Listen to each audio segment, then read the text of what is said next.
Frères et sœurs, vous souvenez-vous? De l'époque où Moïse a conduit le peuple hors d'Égypte et est arrivé au pied du mont Sina. Ce moment-là, Dieu est descendu, et tous les anges étaient aussi sur le mont Sina. Alors, l'ange a sonné de la trompette.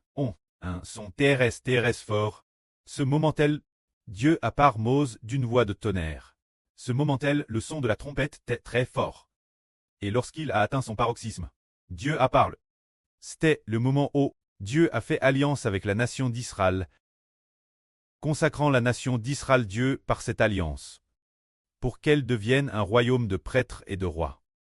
C'est-à-dire faire alliance. Pour faire de la nation d'Israël le royaume de Dieu, Moïse est alors monté au sommet du mont Sina, pour y rencontrer Dieu, et il a reçu les tables de l'alliance.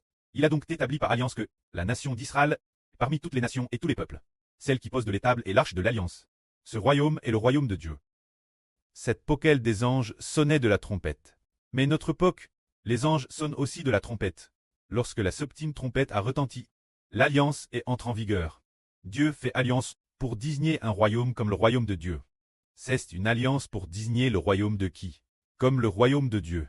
Dans l'Antiquité, c'était la nation d'Israël, qui était le royaume de Dieu. Notre époque. Dieu fait de la nation d'Israël de la nouvelle alliance. L'Israël de la nouvelle alliance. Le royaume des frères Hébreux. Le royaume de Dieu par alliance. Lisons dans l'Apocalypse, la septième trompette, lorsqu'elle a retenti, l'arche de l'alliance est effectivement apparue. La septième trompette, lorsqu'elle a retenti, l'arche de l'alliance était clairement visible dans la vision. Cela signifie que Dieu fait alliance pour faire du royaume des frères Hébreux, le royaume de Dieu, le royaume du Seigneur Jésus, afin que ce royaume soit appelé le royaume de Dieu et de son Christ. Le Précleste et le Seigneur habiteront pour toujours dans ce royaume. Et de plus, combattront pour ce royaume. Les enfants de ce royaume sont le peuple de Dieu. L'Éternel est le Dieu de ce royaume. Jésus-Christ est le Seigneur de ce royaume. Ainsi, les habitants de ce royaume deviennent le peuple de Dieu. Lisons cela. Le septième ange a sonné de la trompette, et de grandes voix se sont fait entendre dans le ciel disant, « Le royaume du monde est maintenant le royaume de notre Dieu Jéhovah, et de son Christ qu'il a oint. Notre Dieu Jéhovah régnera au cycle des cycles. » Pour quelle raison le royaume du monde devient-il le royaume de Dieu et de Christ? En réalité, c'est la nation d'Israël, la nation d'Israël de la nouvelle alliance, qui devient le royaume de Dieu et de Christ. L'autorité pour gouverner la terre et gouverner l'humanité n'appartient plus à Satan. Quand gouverner l'humanité de cette époque et du futur, l'humanité future, ce sont les Israélites qui la constitueront. Quand ceux qui appartiennent à Satan, ils seront détruits. L'avenir, le Précleste et le Seigneur gouverneront Israël, l'Israël de la nouvelle alliance. Juste après, devant Dieu, les 24 anciens, assis sur le trône de Dieu. Les 24 anciens assis sur le trône se prosternent pour adorer Dieu en disant « Éternel, qui existe de toute éternité, qui est pressant, Dieu Tout-Puissant, nous te rendons grâce, car tu as pris possession de ton grand pouvoir et as comment régner. Les nations se sont irritées, mais ta colère aussi est venue, et le temps est venu.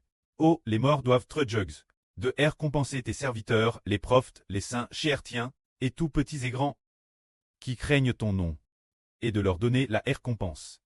Ceux qui reçoivent la récompense sont tous des Israélites spirituels.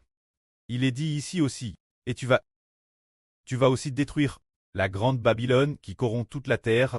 La grande Babylone est le royaume de Satan. Ce moment-là dans le ciel, le temple de Dieu s'ouvrit, et son arche de l'alliance, dans son temple, apparut terrestre clairement. Ensuite, il y eut des clairs, des voix, des coups de tonnerre, un tremblement de terre et une forte grêle. Alors, frères et sœurs, vous voyez, cette dernière phrase dit, son arche de l'alliance, dans son temple, et apparut terrestre clairement.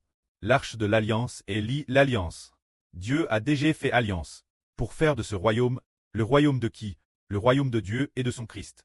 Faire alliance, l'alliance de Dieu, dans un royaume, dans le royaume spirituel d'Israël. Se dire dans le royaume de frères Hébert.